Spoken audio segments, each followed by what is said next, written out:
Dreamers Welcome Podcast. Dreamers Welcome Podcast. We are back in the building, motherfuckers. Hope y'all feeling good. I go by CEO PESO. I'm blessed and highly favored, man. Appreciate y'all tuning in like always. We have a motherfucking brother in the building right now. Companion, homie, somebody I talk to a lot of conversations. Seen me start this shit from the ground up. And, you know, it's been a mission ever since. Peter Prophet is in the building. What's up, my G? What's going on, brother? How we feeling today? A little embarrassed by that first intro. Man, yeah, you definitely. That's like a rapper. Shit. Yo, delete that take. Yeah, but let's get it right. Let's get it right. I'm cool. How you feeling, man? Oh man, I feel motherfucking righteous, man. Man, I feel better with this goddamn couch fix. If y'all niggas know about the Dreamers Welcome couch, there's some bullshit going on, but I'm comfortable. I'm relaxed, ready to have a good conversation.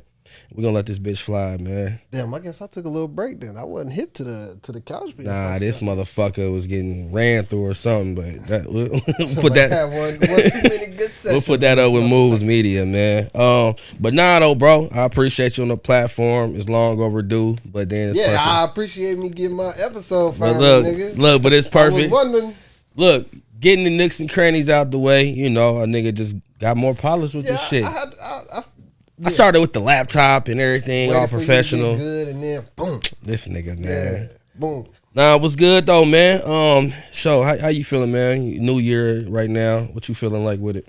Oh man, I got a real good energy going right now. You know what I'm saying? I'm feeling good about everything. I'm feeling good about life. I'm feeling good about my wife, my kids, my music. Like shit about to. I mean, it's going good, but it's about to get even better. Elevating. And real quick, man, let's talk about all the product placement you got going on, man. Okay. Right now, I'll let you go ahead and, you know, get that going real quick. Oh, well, you know, my brother from another mother. Yeah, we met him at the same time. Well, I met him before you, but keep You on. met him before me, but we met in different circumstances. Nah, I know. The Buddha nigga, he just wrote his first book. He going through a little situation and stuff, whatever, but he still managed to put out a book and all that. Chestnut Checkers, The Double Cross, Philip Hansen Bass on the author side. That motherfucker on Amazon. Yeah. That's dope that we got one of our niggas with a book on Amazon that you can publish that joint. And it look like a healthy, nice book. Over 200 pages damn near. Yeah, it looked chunky. I just got it today. I ain't started it though. I'm going to start on it. It might take me a minute because I don't be reading books like. Yeah. I'll be reading books, so I'm going to tap in. I need to start reading books, but like, I just be knowing shit. Bro, I remember Nip got me on the book reading, but then it was either like a fifth of Patron or it was like, man, let me just buy these books. G shit, because I'm like, bro, if I want to buy these books, but I'm willing to go buy a fifth of alcohol, it's like, let me just buy the books. Shit, I was Think and Grow Rich and what was the other one? 7 Spiritual Laws of Success. Pretty good purchases though. So, and then whose shirt is that? Oh, this Chop. Okay, shouts out to Chop, Chicken Chop in the building. Chop, small body, big heart. Yeah. Definitely fit me, you know what I'm saying? Like, so hell yeah. And it got the chop on it. The literal side with the chop. Man, but nah. ain't even got these ones like that.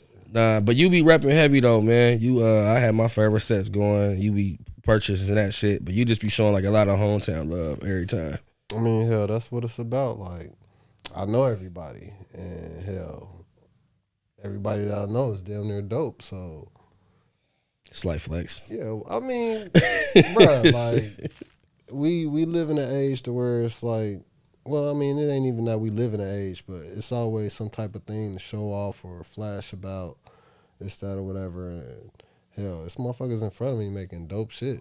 Yeah. And they not charge me $1,000. Like, I wish niggas made sneakers and shit here. Yeah. You know what I'm saying? Like that, I'm sure somebody looking up that shit already to do.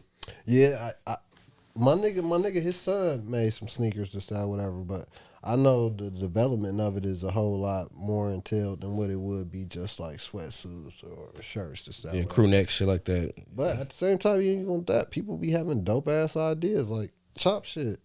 Like, when he first came out, the nigga had the fur on the collar, and yeah. shit. That shit was player as fuck. Yeah, I that mean, nigga, he been innovative. The name at first was a little questionable because obviously, yeah, underline. But yeah. Chop always be having some. Shouts out to Chop, man, with the laps he doing and He got the joint downtown. Like, Hey, that nigga's a dating current goat type shit. Like, nah, for the real, shit that nigga does.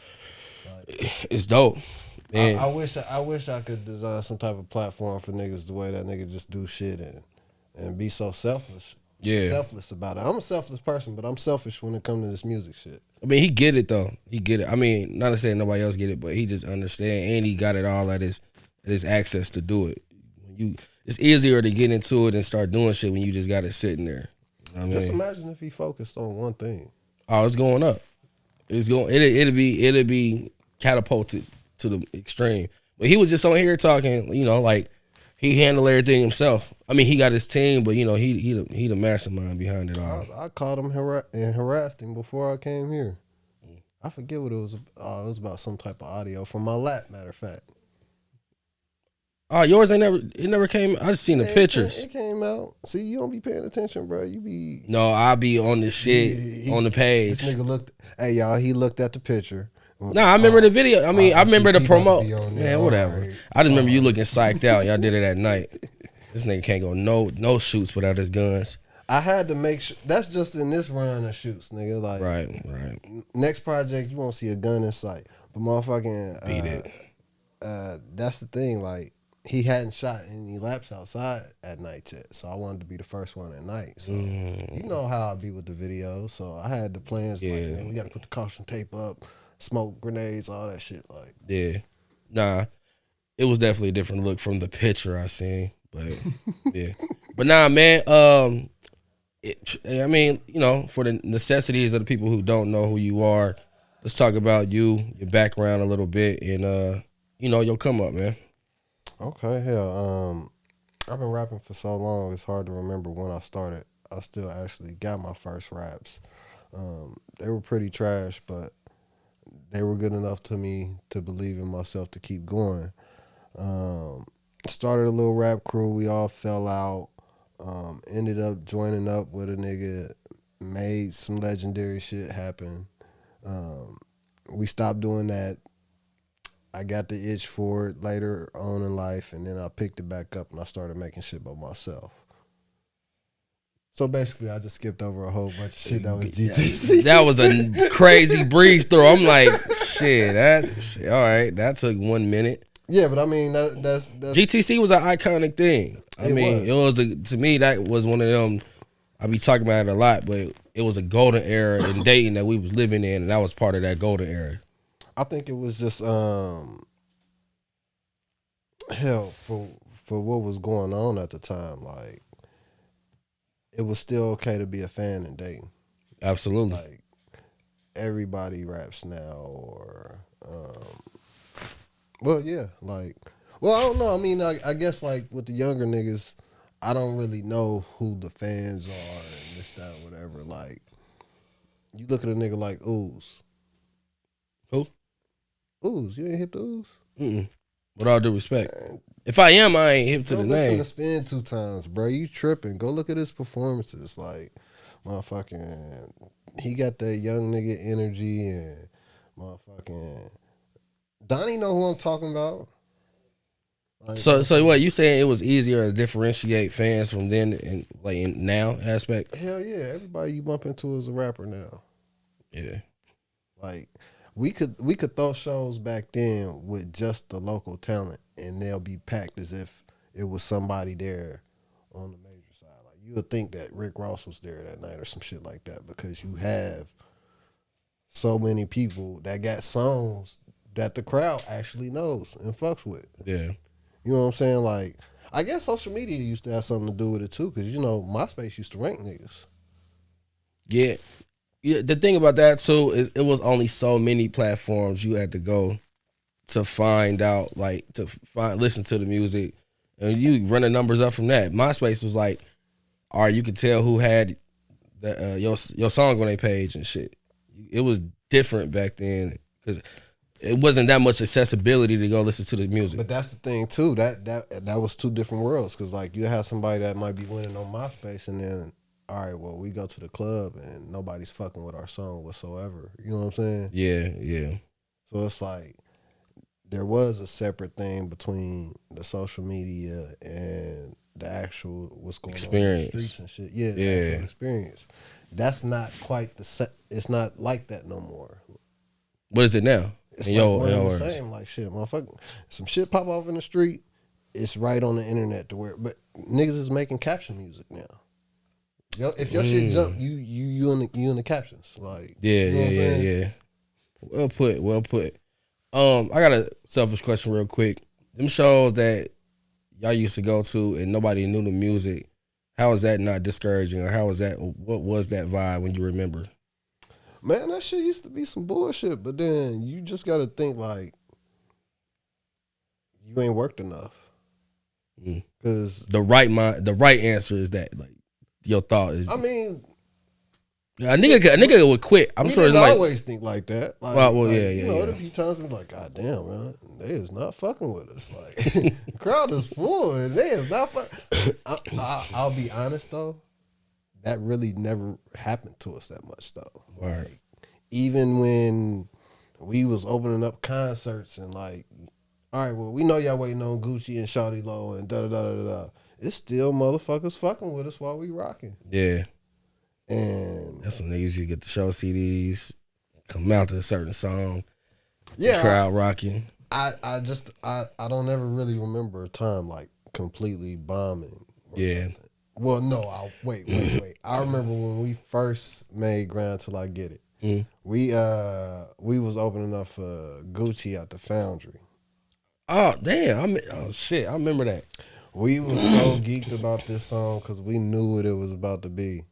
Like, we talking shit and everything, but they like, man, where's DBM? Right. That was because that's when DVM. That was like summertime because we had just graduated that year. That was 06. Sosay was on fire. Yeah, that was 2006. Mm-hmm. Yeah. But y'all prevailed. No, that was later. That was a little bit later than 2006. No, you sure? It had to be like 07 then. Nigga, Grind Till I Get It came out in like 07, 08, some shit like that. It had to be 07 because I remember that night vividly though. Yeah, it was crazy. Yeah. It was crazily whack. But the club was crazy. Yeah, it was crazy. But it was a great crowd in that motherfucker though. I'm sitting around that motherfucker because like we had Chevy dance and shit, and that went off and and we had the clean shit, but the clean was more like a radio record. Like they didn't really like it in the club like that. So would you say after Grind Till I Get It, y'all had some good follow ups from that? Because Grind Till I Get It was at a crazy magnitude of what it did. But that was our biggest song. Like we got so many songs better than Grind Till I Get It. It's just that song worked. It was so relatable. Shit, it's just as much as people related to it, we made it with that intent. Yeah. For the lyrics, bar, everything was like a parallel to like just what everybody type of daily was type shit was. And the video. We were shooting for a hit and made one. Yeah. And the music that was behind it, like if you listen to grind music, you'll hear songs and be like, God damn, this shit is different. Damn, this shit is different. Damn, this shit is different. Like, yeah. Where the type of music that people was making versus what we was making, it damn near seemed like we was like an outcast or something like that. For sure. I mean, I remember that because the city was so wrapped up between D-Cut and DBM and all of that shit. Everything else was kind of like, what the fuck is this? But it was banging though. But Trent said come off like that. Like, it was just banging. And that was the thing about it too, because we was looked at as kind of like the Trotwood niggas. That's what they tried to. Yeah, they tried to categorize us as that at first to keep us from popping, and then when shit popped, it was just like, all right, well, these Trotwood niggas laid the blueprint. And then when Trendset came out, that shit was like, yeah, that shit was. Y'all niggas rapped though, because we had a little bit of ego by that time, so motherfucking. When you came out, you like my little brother, so you like, yeah, we about to da da da da da, and then y'all threw y'all first show in the backyard, baby. In the backyard on the balcony.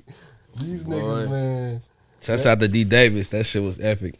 It was though. On the high school side though, like y'all had the perfect opportunity and time. Like it was, what MySpace was out then. Yeah, that's really all we had was MySpace. It was Khaled when Khaled was coming out. Nah, G shit. I feel it, Brad. It was that, and then I feel like we was like Young Money. Cause all of us, bro, it was just a lineup of just motherfuckers. So we was just dropping some shit. Yeah, it was crazy. You literally had like a good 10 artists. Yeah, and then we had the original production, and then we had kind of came neck and neck with all of y'all. Like then we started making the flyers and started doing shows and shit like that. So yeah, it was dope, man. But y'all niggas was the ones that I remember. Shit, shouts out to Pud. Going over to the crib in the basement and seeing y'all CDs pressed up. I think Donnie was making y'all beats too at the time, like a fucking minute ago. Don Mega was highly important to the development of GTC. He made our dopest shit. Yeah, and I remember hearing that shit. JR gonna see that and be like, oh, that's how y'all niggas gonna do. Yeah, that's how we do it, nigga. Yeah. Put it in the comments. Like that, nigga. Yeah, make some more.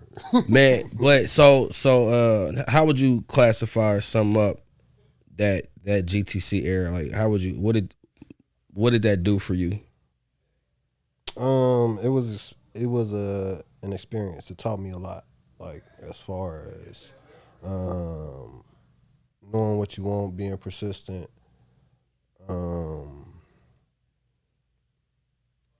It gave me a glimpse of celebrity. It was more bittersweet than anything, though. Why bittersweet? Because I don't feel like we gave it our all. That's tough. That's a tough pill to swallow. Thinking back on it now. Yeah, but I mean, the dream goes on. Yeah. So you were saying too, in the beginning, like you kind of stopped doing music for a minute. What was that after the GTC had phased out? Is that when you had just kind of like took a backseat for a second? Nah, I think I just started focusing on a family more. Like me and my wife was shooting for my son. We ended up knowing we was having a boy, and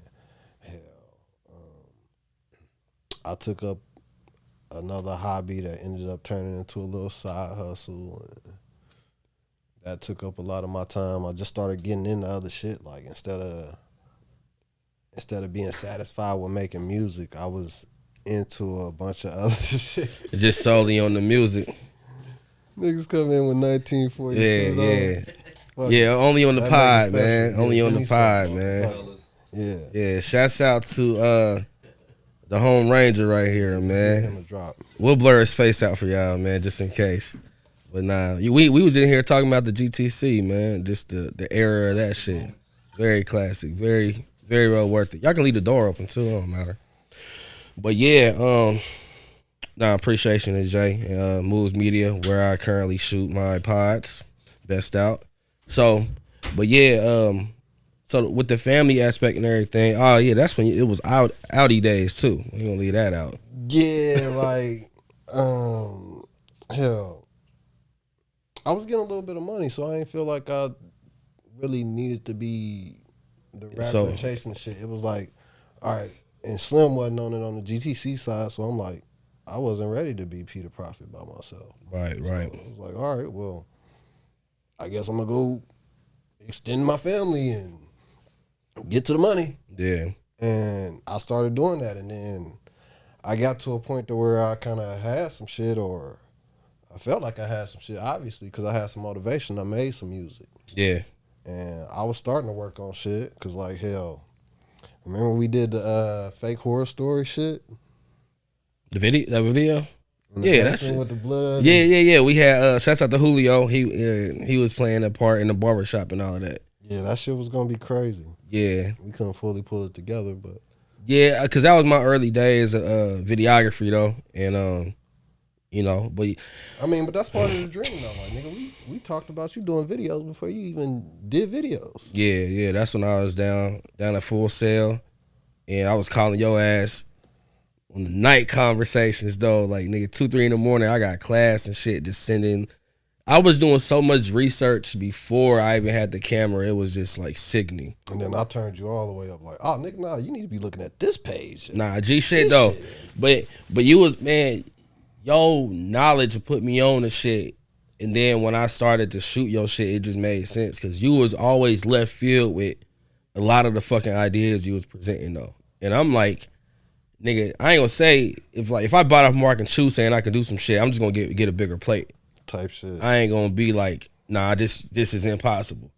So when we did that shoot, it kind of was dope though. It was kind of dope when we pulled, because I had like the 3-in-1 thing, which I would kill that shit now. But. Yeah, it would have been dope as fuck because it was a mini movie. Yeah. We had the cinematic music and all that shit going. Everybody didn't want to play their parts though, so that's what fucked it up. But it's always a difficult task. But that's one thing that, like, hell, I always think about that moving forward. If I ever do get to a point to where I stop making music to put it out, I can start being more behind the camera or more directorial or coming on the creative. Coming up with concepts. Shit different than your average hood shit. Yeah. Stranded in Barcelona type shit. You feel me? Yeah. And that's crazy though, because I mean, we ain't gonna say the backstory of that, but it's just a lot of concepts be easily off of just how life be. A real life situation off something that we was dealing with, and I came up with that idea and was like, damn, if we could execute that, that'll be nigga Oscar type shit. Yeah, nigga. But it do take the right vision to be able to put it on wax as in a way of like okay, like we see a creative way that shit can be shot. I mean, because it go line hand in hand with even your concept of music and the video work. Like, you just got to come off with a super sideways creative shit, but still not make it corny. I feel like I have to. Like, I don't have the most appealing voice. I can't sing. Those are the only two negatives I'm gonna point out about myself or something like that. But like, I can rap my ass off. I've watched enough videos and movies in my life to like really see shit. Like, it'd be like I be tying in shit from shit that I don't even be knowing, and then I'll be watching like the weirdest shit. Like last night I was watching World War II in color. Oh, that's probably fire though. Fire as I fuck. mean, like, yeah, bro. I came up with a project idea just based off of that, based off the battleship names and all the battles that I was looking at. Yeah. So I'm about to do a freestyle tape and name them all after battleships. Okay, so was the interest in all of the just critical shit, like, what do you think music kind of pushed that more, or has that just always been you from like just coming up? You always just like a nigga that was just into like anything type shit. Music gave me a way to express it. Nobody cared before then. I get it. I mean, it's like, all right, well, nigga, you ain't about to go out there and dunk on nobody, so we don't care. Yeah. Don't nobody care how good a writer you are in junior high and shit. Hell, when I was younger though, I did win like some that MLK poetry prose and poetry prose and essay contest. Yeah. I be forgetting about that shit, nigga. I had to read that shit in front of like 2,000-3,000 people. But you was, like you said, you wasn't dunking or the ooze from the crossover or the nobody cared. Yeah. Nah. But damn, I just had a question that popped up. So double back real quick from the era of GTC, and then you kind of just like, you know, just focusing more on the personal aspect and everything, and then getting back into the music. Was there any like high sense of doubt, because a lot of new artists and a lot of things that changed from when y'all was doing it, and then you coming back out and you solo at this point? Hell yeah, because I don't touch auto-tune. So like, it was, and that was, boy, yeah, it was oversaturated at that point. That was the wave. Like, and it's like, here I come with this rapper shit again. The bars. I'm an all-around artist, so I make a bunch of shit. So sometimes like my artistry don't always fit the image that I got. Yeah. You know what I'm saying? Like, hell, that's what sometimes would be good about being friends with like a Booter, or, you know what I'm saying, knowing like a Candy or something like that. Because I might come up with some shit to where it's like, I got this super street nigga song and I'm not a super street nigga. Yeah. So it really don't do me as good to have it. So if I could reach out and do shit like that, then I would. Like, that's why, like, when Booter was rapping this, that, whatever, you might hear me on the hook of like 3-4 songs, or he might just throw me on some shit just cause he like, all right, well, you ain't no street nigga, but you solid enough to where ain't nobody gonna be like, you know what I'm saying? Man, real quick too, not quick, but let's talk about how you and Buddha got so tight, because a lot of people don't know y'all relationship. Like y'all niggas is homies. Like you said, you doing hooks for him, the studio sessions and shit. That's my brother. Yeah. So how y'all ended up connecting and getting tight and furthering with that? We almost shot each other. Yeah. He had moved into the apartment like right across from mine. This is crazy though, cause like, nigga, I had like Triple R living right over here. It was E, Big Daddy, and Shawnee T, and then Buddha moved into the apartment right here. So you got all them niggas over there, and I had just got hip to him. We had did some show, and like, I think he had round 15. He had something out, and like the shit was going crazy. Yeah. I think it might have been around 1,500. On the young nigga side, and I'm just like, bruh, I ain't never seen this young nigga, da da da da da. And at the time, he was on that one shit. Like, so then when I get to see a nigga this side, whatever, he walking past me. I'm on the step smoking outside at the apartment and shit. He walked past me. I'm like, you little Buddha nigga, ain't you? And he turned around and look at me with like this menacing look, but motherfucking, I kind of look back the same way. We get to rapping and this, that, whatever, and he just started saying what's up to me every time he see me. And then one day, the nigga just came and sat out there with me. Bro, Got the chopping it. He figured out who I was from GTC. Yeah. He didn't know at first. So like, motherfucking, then he came outside and got to chopping it with me and shit. And really, it's another backstory that if you know type shit. Yeah. What makes you think Buddha had the it factor? And I mean, because I guess a lot of people are realizing now, since he ain't here to drop as much music, but back then, him being him, a lot of people picked up on that shit early with him. But what made you kind of, what was it you seen in him that was like, man, this nigga like dope as fuck? I don't know. I mean, honestly, like, it wasn't about the music, like shit, because we got so cool as people the way it was just like, all right, bro, like, I see what you, because that's one thing about, bro, like, I used to always tell him, bro, you got to start rapping on beat. Yo, man. But now, if you was now, bro, let bro be out now, bro. Like, that shit is ignorant now. He'll be going crazy now. But even with that, like, he had bangers then, like, what was the one shit? Trap Talk? Halftimes. Chicken wings, Trap Talk. Oh, yeah. I mean, when we recorded that shit. Nigga, he had my kids walking around singing Trap Talk. That shit was going up. But now he was just what Halftimes, whole things, chicken wings. Yeah, I just remember that nigga like just. He's clever. But he like, clever enough to like on the trap side. He's super clever to where motherfucking he'll come up with some shit to where it's like, damn.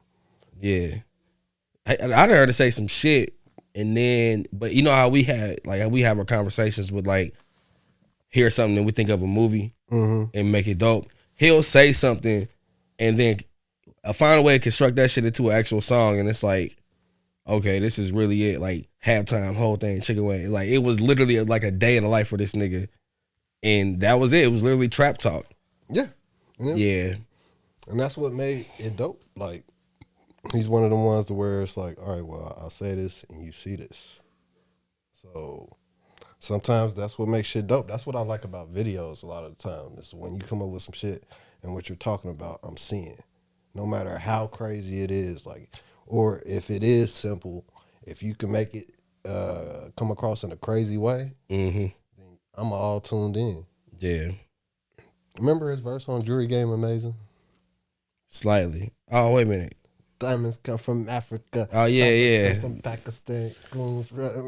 I remember. And then like the Taliban, like, you know what I'm saying? Just like motherfucking. He wasn't afraid to put that shit on wax. I mean, or try it in whatever way he wanted to. I mean, the nigga did a horse ad lib on Cartier's Polo.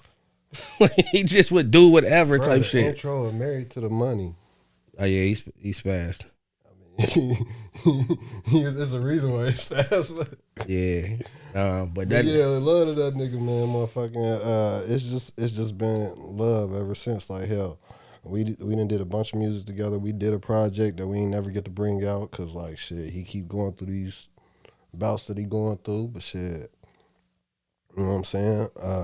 More power, more success to my nigga. I can't wait till he get out. Yeah, for sure. Chestnut Checkers on Amazon too. Chestnut Checkers. It's that motherfucker out right there. Product placement. Man, so back to your artistry with it. How would you describe your music? It's hard to describe my music. I take so much from everything. Like, I don't listen to a lot of rap no more. Like, I'm typically riding around. I'll pick up playlists on like Apple or whatever. Like, nigga, before I pull it up here, I was listening to what the fuck was it? Spain jazz.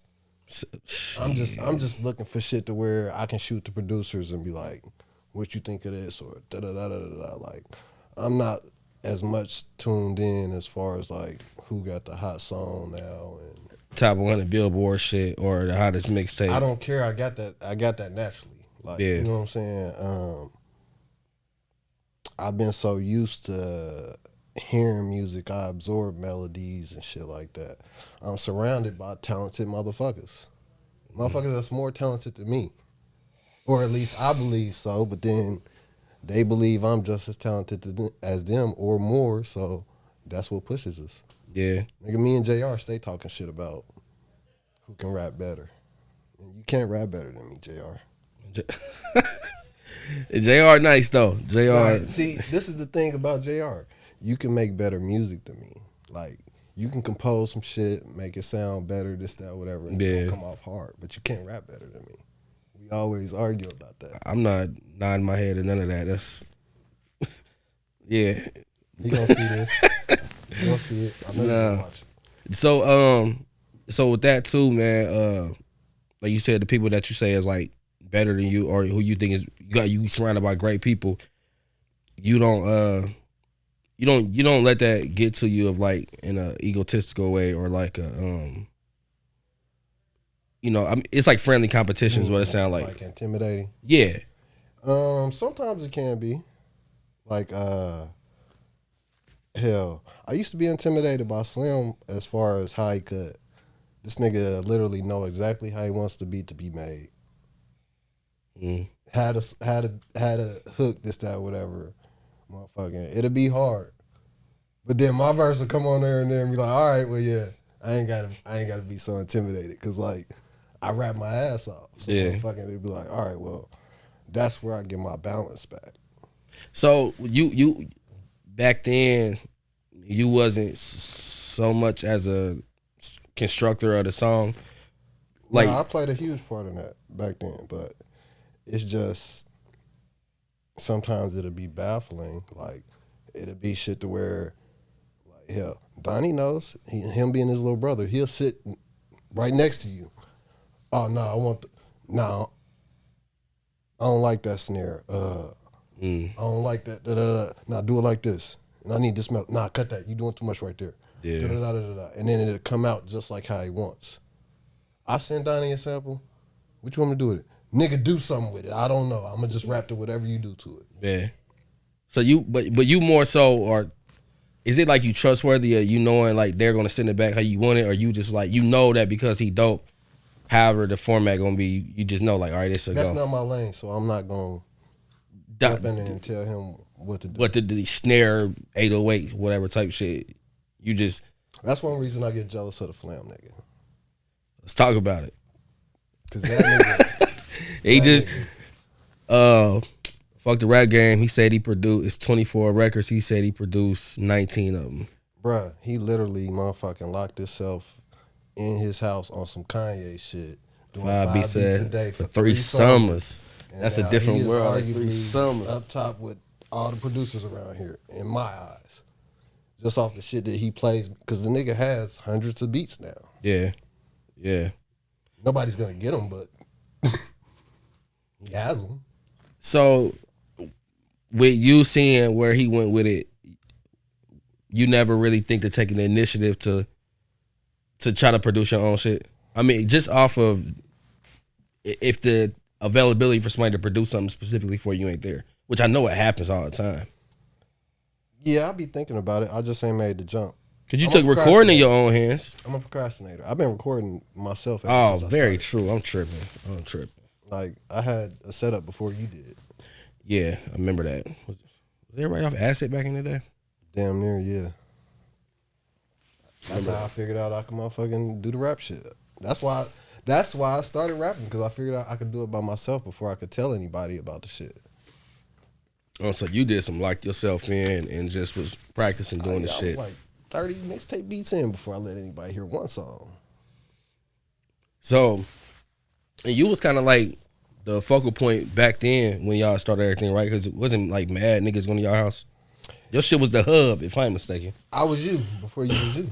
Right. Like, it was literally, I pulled some niggas in and even had a chick and XYZ. We was making group songs and that shit fell apart because everybody didn't want to start doing their own thing. It was just like, well, I want to do this and do that. And then we was doing everything over mixtape beats. So niggas was getting mad. How you gonna rap over that beat? And then that squad up was throwing their shit out, mixtape beats and shit. So everybody want to get on it. Exactly. So I was doing all the beats over though. So we would do group shit and I'd do my own version too. This nigga, man. I was practicing. That's why I'm so good now, bro. I have so many mixtapes, freestyles, this, that, whatever, or shit to where like I used to just do projects by myself and never put them out. So who's the inspiration? Who was like the people you was listening to? If you practice rapping, back then I was chasing like rapping. I felt like I was in competition with Jay and Wayne. Early Jay, early Wayne. I mean, at that time. I'm talking about Life and Times, S. Carter, shit, Block is bro. Hot. I mean, honestly, like at that time, it was really just like mixtape shit. I wasn't really getting none to where I could classically go on or no shit like that. Like, now that I'm further understood in life, I can go to that type of flow to where I felt like Jay was. Yeah. Wayne never was there, but Wayne's flow is like, it's just nuts on a whole different level. The F is for phenomenal. Yeah. G shit. Nah, but like with Jay's one of my favorites because it's just like, it's so much evolution in this shit as far as like, hell, I listen to Reasonable Doubt and still be like, oh damn, that's what he was talking about. Oh yeah, nigga, I gotta be 30 plus now and like, to get it. Damn. Yeah, that lets you know the caliber he was on with that shit at the time. That type shit. Because that's about to hit what, 30 years in a few years. Mm-hmm. Yeah, and that shit is still timeless. But even with Wayne, his shit'd be like that nigga, he'd go relentless at a beat. Like, you know what I'm saying? Like he'd just smash a fucking beat. Yeah. So that's why like when niggas do these challenges and shit like that, and they do 16 bars, I do 48, and I kill them every time. Cause it's wrecked to you. I mean, yeah. So it's like when it's time to come out like that, cause that's another thing with the GTC shit. I never really rapped like that.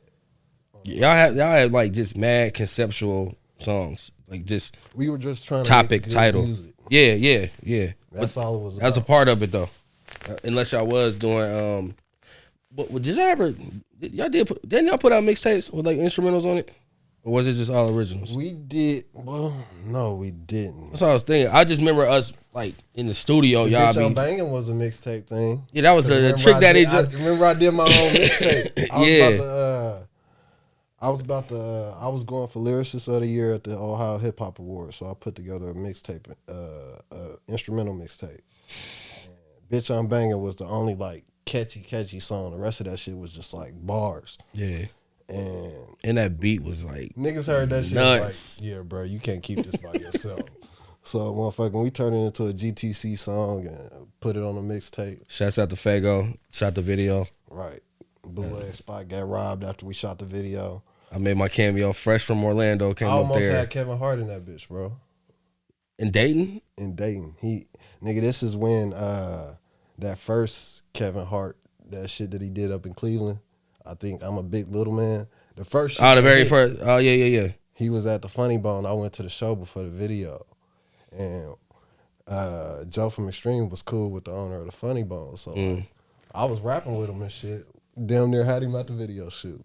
That's, That would have been crazy. yo, Joe, Kev Hart man. got robbed at our video shoot. Yo. And shouts out to Joe too, cause he I feel like the connections y'all had doing that shit, man. Like y'all was on the fucking Extreme commercials all on the radio, which was like fake airtime. It was crazy because like it was all kind of like coming together at the same time because we was already coming into being on the radio anyway. Yeah. Because like what was his name? I think I can't think of his DJ name, but motherfucking he had put Clean on the radio because Mo had made it. So Mo started flexing some of his muscle for us. Mm-hmm. So when Chevy Dance came around, it's like, oh, well, y'all got an actual song. What Clean was like, it was catchy, and he liked it, so he started playing it on the radio. So that gave us the leverage to be like, all right, nigga, we the only niggas really on the radio like Like that. a motherfucker. Like, we on the radio. Yeah, and that's when you had to listen to the radio if you ain't had a And then CD and all that in your car. this is the thing about linking up with Joe, and this is where Jay Lee is so important. We met Joe because Jay Lee got his taxes back and went to go buy some black deuces for his Grand Prix. He had a black Grand Prix too. Yeah, I think he still got that motherfucker. I don't think he do. Oh, he might have sold it. I remember that motherfucker. Even though, like, shit, the nigga when he put black deuces on his Grand Prix, he gave Joe our shit. Joe heard Chevy Dance and was in love ever since. Flashy Jay Lee. Yeah, that's cool. I'm cutting that out for the promo. Well, because you mentioned Mo, I can't go without asking a question about him. What's one of the best gems you picked up from Mo? It's too many to actually expound on just one. Like Mo was like a true mentor. Mo believed in us more than anything. Like, you know what I'm saying? Sometimes that's the most important thing and most important part of a dream is when the people that you're working with believe in you. Like, Absolutely. He used to really get pissed at us because we were procrastinators. We bullshitted. Like, he used to always tell me even after that time, like, bro, I can't believe y'all ain't motherfucking capitalize on that shit. Yeah. He'll talk your head off with the right shit though. You just have to sit there and really understand what he's saying, or man, I remember me and Mo talking for in there an hour or two before a session that started. And then another thing with Mo is like, I think what he kind of exuded is if you want something, you got to work relentlessly for it. Yeah. Because Mo was the type. I remember when we made Clean.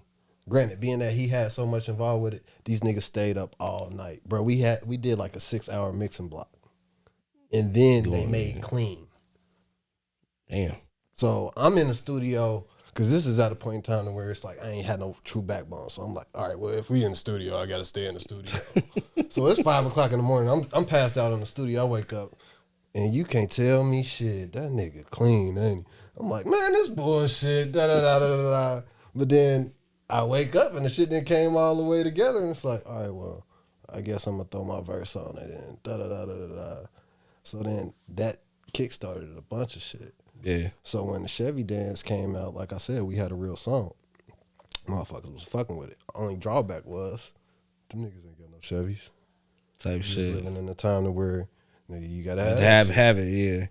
And real quick too, man, y'all was there, man, rest in peace Mo, but y'all was there from what I know at like dinner when some of his last studio sessions. I wasn't as much. That's when I was chilling out. Like, I mean, I was at some of them, but like Slim was really like at his last ones. Yeah. That's when he was working on shit and I wasn't. And I heard Mo was like just different looking. Yeah, because like I had heard he was sick and I reached out to him and everything. And like it had been a minute since I reached out to him because, you know, I mean, shit, sometimes when you're not in the same life no more, you don't keep in touch as much. Like, Right. outside of, I seen you in traffic, what's up? Or, you know what I'm saying, just online, what's up, da-da-da-da-da. And I heard, somebody had told me, like, yeah, bro, sick, and da-da-da-da-da. So I'm like, I reach out to him, and he keep it coy with me, like, instead of, like, actually talking to me about the shit. But then I reach out to him later, when you know what I'm saying, it's kind of evident that everybody knows, and it's more of an honest conversation. But then it's like he was gone right after that. Yeah, it was fucked up. It was that was tough. It was super unexpected for the people who just didn't know, which is like crazy. Yeah, because like honestly, Mo was like, he really made us see what the industry would have been like for real. Because like he had us out of town and meeting motherfuckers to where like Dayton was so small minded. Like yeah, we turned the tide to where motherfuckers was fucking with our music, but to actually start meeting motherfuckers to where it's like, oh well, can you come to Baltimore and be here on this day, or can you be out here this day, this that, whatever. Like nigga, we got to a point to where I remember talking to Janelle Monáe years ago at Big Boy's pool party at the Atlantis Music Conference, this that, whatever. You know what I'm saying? Yeah, just shit like that, and just look how life goes. Mm-hmm. Man, how much sacrifice would you say you put into this? Not enough. Why is that? Because I'm not where I should have been or where I was shooting for. But I'm okay with that too, because hell, that's spilled milk. Right. What do you appreciate more, the solo or the group factor of your career? It's tricky because like I've recently just achieved certain shit with my solo shit that I kind of was chasing with the group shit, or that I did get with the group shit, even if it's like in a smaller capacity. Like case in point, I remember when we did the Ohio Hip Hop Awards showcase for Dayton. We wasn't even in the showcase. Like motherfucking, we had did it up in Toledo and won, so we could rock at the Ohio Hip Hop Awards. But we did the Dayton one just because it's our city. Oh yeah. Like, MGK and then won the showcase, but we wasn't in the showcase. Right. Nigga, we performed Grind Till I Get It like 5 times. At each different joint? No. That night at Club Rain, and it was jumping all 5 times. Like, oh, okay. So, like, that was crazy. Yeah. Nice impact on the. Fast forward to fucking with Candy at her stripper night. I do body. Strippers go crazy. Oh no, you not done. Run it back. Run it back. That's so much better than a club full of niggas doing Grind Till I Get It to me. Like, cause like all the yeah, I get it. You know what I'm saying? We like, get it though. Like, yeah, so I'll run that back. Yeah, exactly. Like, I'll run. That ain't no problem. So little shit like that. That's the type of shit where it's like, okay, well, that's gratifying. Yeah. Like, but I ain't overly thirsty for this shit either. Cause like hell, success is a hell of a drug. Yeah. I mean, the type of success that somebody want. I mean, success got its own different definitions at this point. So yeah, and I mean, well, I guess you're right. Yeah, I'm trying to think of what another word would be for what the ultimate, like, because you know some people, they got this goal of what they think something is, and then they get it, and it's not what they thought it was. I mean, shit, nigga just want to be forever set, man. That's it, man. Yeah, but even with that though, like you a greedy human, so you won't be satisfied with that once you get it. Very true. I mean, it's certain aspect. So then it's like I guess like when do you actually get that type of growth to learn how to be satisfied with shit? Or I think it come with the have and the have nots. It come with just you gotta grow in order to see what the happiness of success would be, if that makes sense. Like you just gotta you can get 30, 40,000 and not be happy, or not see that as success. It's too many layers to the shit, bro. I mean, but that's not success. But I mean, that's that's the key. That's the key to somebody thinking. That's success. Yeah, that's what I'm saying. So that's why it's a different definition of that shit at this point. But it takes to a certain mind state to understand success. That's, I mean, to me. Yeah, and then I don't know. I think we live so much of our lives on social media too, to where it's like, bro, I should be able to do this shit. Like, Cause it's so easy to see it now, and shit, niggas had a nice amount of success from what was going on. Even though you said you could have sacrificed more to get it. bro, what's the one nigga from No Jumper? Sharp. Oh yeah, the pimp nigga. It's a video of him listening to Grind. I just came, bro. That's nigga. I'm still logged in because like that's the better algorithm on YouTube. So I'm still logged in on the GTC page on the YouTube side, nigga. It's still comments coming to that page to this day. Sharp brought me here, bro. I've been trying to find this song ever since I seen Sharp listening to it. Bro, it was on my YouTube algorithm, and I clicked it because I'm just hip to who Sharp is. What the fuck is this shit? And I sent it to Jay. This was like a month ago, and I'm like, oh yeah, that shit banging in the back though. Like that shit was crazy. All right, so we gotta wrap up too, man. But I gotta ask you, the you asshole, what's a good quote or piece of advice to live off of? And it's so funny because this nigga he gonna try to come with some wild shit, or because he didn't heard the question be asked. I said. Oh shit! I said, if the rabbit leg dead, now how the fuck is the foot good luck? Which is not a bad piece of advice. I mean, fuck you. I mean, it's very thoughtful of it, but it's like, yeah, bro. Hey, you want to leave it on that note? You can leave it on that note. Yeah, you got to kill the whole rabbit. Then you're really lucky. Man, this is my brother right here, y'all. This is my guy.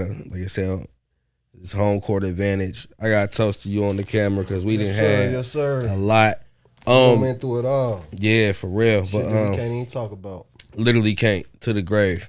So what you got coming up though? What's my going next on? project is To the Teeth. It's based around my love for guns. Basically, I've always had firearms, but pre-pandemic, like right before the pandemic hit, I started getting in and really building the arsenal. Mm-hmm. I ain't had shit to do the past 2 years but buy guns. So now I got an arsenal. I made a song every time I bought a new gun. Now I have To the Teeth. Ironically, the gun songs and all that shit is in now. So that's my offering to this shit on my young nigga shit, I guess. Yeah. My next shit after that, I'm probably going after like some half boots who outcast type shit. Like, I'm not about to stay in no pocket because all the shit is, I mean, it's my life, but it's entertainment too. Like, Yeah. I'm not about to motherfucking try to limit too much to try to be this extra real nigga. Like, I'm over that point in my life. I mean, from me knowing your music and hearing it, bro, it just sound like, I mean, you doing it in the best way you know how to articulate your life in your entertainment fashion. Yeah. I mean, you still cater to, good production and making sure that the lyricism is still there. But I feel like you are really good at articulating because, it's something that I feel like it's something that you don't mind. Like, all right, I'm about to go do this or whatever, but I only want to listen to my shit the way there. Like, you don't mind riding to your shit whenever, like, because you a fan of it. Oh, yeah. I mean, I wow myself, especially when I do my rap shit. Like, bro, I literally am one of the best rappers that I know. And If that ain't confidence, I don't know what it is. I mean, and I everybody struggles with confidence issues, but I'm probably one of the best rappers that a lot of these niggas know. No, I don't even like saying no cap or no shit like that, but motherfucking no exaggeration. Yeah, no exaggeration. Yeah, I'm probably one of the best niggas that niggas be known, and I'm not even the best like rapper as far as lyrics. It's just how I do it. I agree. I'm not being biased, but I heard all your projects, so bro, that's why like one nigga I never bicker with about lyrics is App. Why? Because every time me, him, and Bluter get on the track, it's always been like a classic. And he can rap his ass off. Yeah, he had just talking about when we did We Own That in the garage in Drexel. And that was Buddha's verse. Yeah, I know. I bless niggas though. Who came up with the hook? Nah, yeah, you. Who said, QB got to do this? Yeah, QB did it. Yeah, I know, man. Like, and that's the thing too. That's why niggas fuck with me now. I don't have a problem with trying to help. Like I can't do too much to help niggas, but I try to as much as I can. Like hell, I help Donnie out however I can. You know, I help you out however I can. Motherfucking, I give niggas ideas and shit. Like I can't give niggas hooks and this, that, whatever, because I'm not really the hook guy. Yeah. So broad answer, but man, how far are you trying to take this shit? Where are you trying to take it to at this point?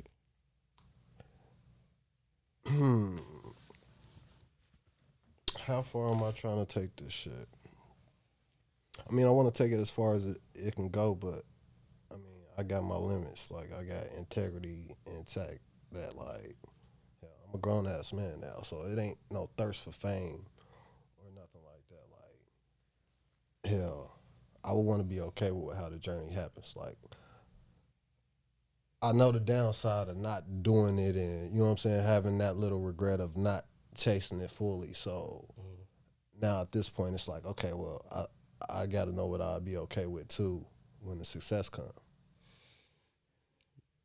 I like that. I'm about to work my ass off though. I like that though. Yeah, I mean that's inevitable. You got to, and especially you acknowledging what you could have did in the past, and you got another chance at doing this shit with what you already got going. And then that's the thing too, shit, just taking chances and trying shit. Because sometimes like that be the shit that go. Like hell, that macaroni song that I sent you. Yeah, I'm a little iffy about it, but it's banging. Yeah, I mean, like I told you about the hook, but that was just a rough though. But nah, I get it though. I get it. But it's like, what if I get to feeling crazy about it and then don't do it, and then it fuck around and, bro, why didn't you never put that out?